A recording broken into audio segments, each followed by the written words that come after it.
Shabbat Shalom, everybody. This is Rabbi Stephen, Rob Shmuel. Rosh be with you with this week's 10-minute Torah. So I hope you're enjoying the new year. It is an enjoyment. It's a time of rest, a time when we can reflect, and a time when we can think about how and we want to be better over the next year. Some of the things we did last year, and okay, how can I do better? So it's a very positive time. And it's a time for introspection, a time for you to connect with Hashem on an individual basis. And as the rabbi, of course, I just facilitate. That's my job, to facilitate, to be there with whatever answers I could give you, okay, and kind of help show you the way.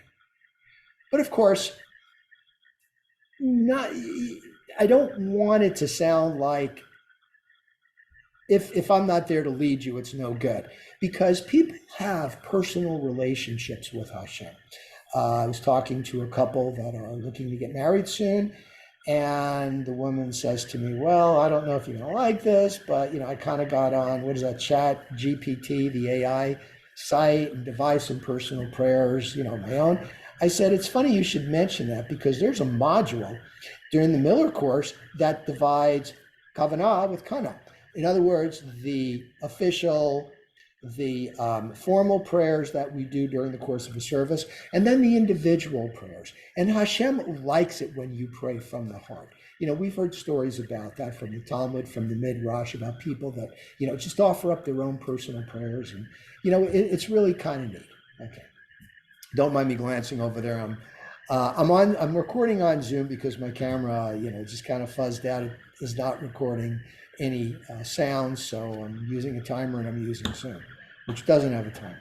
Okay, so before we talk about Ha'azinu, which is this week's portion, and we're coming to, it's really the second to the last portion. It's really the last portion that we do on Shabbat, because the one after that, the Zot HaBracha, these are the blessings, are only done on Simchat Torah.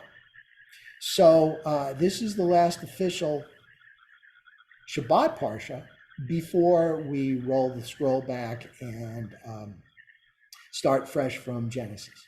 Okay, so before we talk about Ha'azinu, let me address a situation, an issue that comes up from time to time, and it came up recently, and that is the idea of misogyny in Judaism. The fact that Judaism is unfriendly to women and not really in concert with identifying women, and women are treated as second-class citizens. And part of that, a big part of that, stems from an infamous prayer in the morning bracha, where the men are praying and they say, thank you, Hashem, who has not made me a woman. Now, in the course of various years, when I'm studying Torah, I like to switch off on Chumashim. This year, I'm doing the Hertz Chumash, the Sansina one, the blue one that we use for here in our synagogue. And I really enjoy Dr. Hertz's commentary, Dr. Hertz of blessed memory, and the way he frames things. So what a lot of people don't know is that Dr. Hertz also put together a Siddur. It's actually very big. It's actually bigger than the Chumash that he edited, but he's got a lot of commentary in there. And one of the things he addresses this particular prayer very specifically, and he says, it's really kind of a shortened version of what they wanted to put, or what the prayer really says. And what the prayer really says is, thank you for making me a man so that I can do all your mitzvot, all your commandments. And I found out that the word mitzvah does not mean commandment. What it really means is connection, so connecting to God. Now, women are not obligated to perform time-based commandments. And let's take a look at this real quick. Back when the Torah was devised, when it was given to Moses, it was given for a specific time. That's why there's a lot of emphasis on offerings, on sacrifices. I would submit to you that when the third temple is built, it's going to be more of a synagogue. It's a different time. We don't do sacrificing animals. We did it then because that's what a lot of pagans do, and it wasn't animals that they sacrificed, right? So these days it's about prayers. Maybe in the future it'll be something deeper. Maybe it'll be meditation. Who knows, right? But we evolve as a species, as the human race evolves, we go from, needing to offer something to just offering prayers, offering our heart, right? And we do offer part of ourselves. We offer charity, we offer tzedakah, we give money to causes. And on Yom Kippur, when we're fasting, we're burning up some fat from our body. So we're offering that way as well. So women back then being, they're genetically weaker. Women are, right? They don't have the testosterone that men do. And I mean, sure, I go to the gym and there are women that are very, that I'm envious. They do a very, they look really good. But in general, men are typically stronger than the women, which is why men go to war and why we go out to the fields and do the farming and the herding of our cattle and our flocks, right? And the women are really more spiritually involved than men because they give birth. They do what God does. They create life out of their womb after gestating for 9 months. So a woman is genetically equipped to nurture a child from birth. And because they are on a higher spiritual plane, they also imbue the morals and ethics of society and of our Torah. Whereas men, are not involved in that because women are. They don't have time to sit down and, time for tefillin. The baby's crying, needs to be suckled, but sorry, I got to put on tefillin. That's why women are excused. So basically, men have more to do, and we're saying, thank you for giving me that obligation. It's almost like grudgingly. Thanks for letting me do this. It's almost grudgingly. And Dr. Hertz makes the point that what else do we say, for making me a Jew or not making me a non-Jew, right? So there's other things too that some people might feel, well, wait a minute, if you're not Jewish, what do you mean? We're second-class citizens? No. We just like the idea of having that obligation. We enjoy it, right? He also says that back in the old days, the Greeks, they had similar prayers or whatever they did. They said, thank you for making me a Greek and not a barbarian. And if you were Greek, and everybody else who was not Greek was a barbarian. So, okay, so enough of that. Let's talk about Ha'azinu, where Moses, again, warns Israel that, they're going to, fall into the trap of paganry and idolatry. They're going to get prosperous and forget that it's God who gives them prosperity, except this time it's in a song, all right?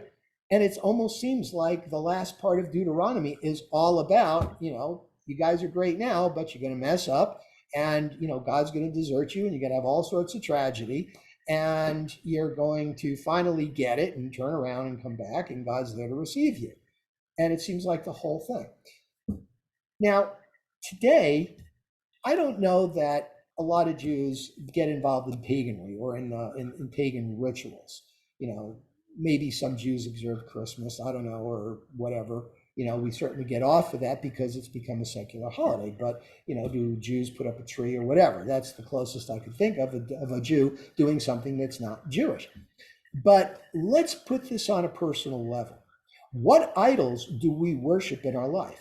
We worship money and we worship power. Look at what's going on in governments, right? People are fighting for power. This is where we as Jews have to turn around and say, okay, yeah, I'd love to be in control and I'd love to make the rules, but at the same time, we have to judge what we do according to standards. And being Jewish means that your standards have to come from God because they're involved in the Torah. We don't lie because the Torah says, I've counted 8 times, don't be a talebearer or don't join with others to promote false claims or, judge according to the actual facts. Don't bring anything else in there. And once again, don't be a talebearer, don't bear false witness. In one way or another, it's a big part of our Torah. It's also a part of our liturgy because at the end of the Amidah that we do 3 times a day, there it is. O Lord, guard my tongue from speaking evil and my lips from falsehood. Okay? So power, being able to demean somebody, and if you don't agree with reality, if you can't find anything, you make something up. We're Jews. We're not supposed to do that. We're not supposed to worship that idol. We're not supposed to worship money. Money's good, right? We all like money. We all like being able to do things, to go on vacation, buy nice clothes and cars and things, but there's a way to do it. See? There's a way to get involved in relationships. You have to be honest when you're in a relationship, whether it's a romantic relationship or whether it's a business relationship. So these are the type of idols that people worship today. And one of the things we need to do as Jews, and one of the things we do during the high holidays, is teshuvah. And the word teshuvah, as we all know, means return to Torah. Just like Moses said, you will depart from Torah, you will go off and do dumb things, and then when you have enough tragedy in your life, you'll learn your lesson, you'll come back. That's teshuvah, right? So that's the message I'd like to leave you all with.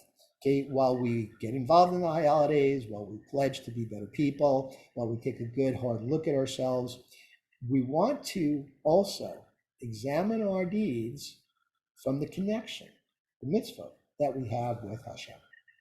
Here's wishing you a joyous holiday. Here's wishing you an easy fast that we do on Yom Kippur. And as always, thank you for listening, and thank you for being part of my family.